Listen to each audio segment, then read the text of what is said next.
Светот на тркалата знае да биде многу возбудлив. Фановите на автомобилизмот добро знаат за што зборувам. Но овој пат сакам да го свртам вниманието на проблемот на климатските промени, предизвикани од емисијата на CO2 што се испушта од возилото.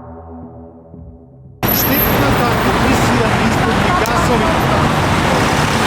За жал, нашата држава е земја на стари автомобили. Просечната старост на возниот парк изнесува околу 20 години.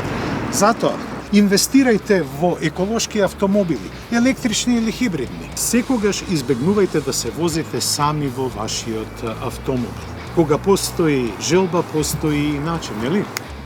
Ако сме свесни за еколошкиот потенцијал на електричните возила, како и предноста која ја имаат еколошките автомобили во однос на старите загадувачи, тогаш да ги поддржиме еколошките акции и да преминеме на транспорт со нула емисии. Клучи зелено светло за зелен транспорт. Кампања за активно учество во климатските акции поддржана од UNDP и Министерството за животна средина и просторно планирање.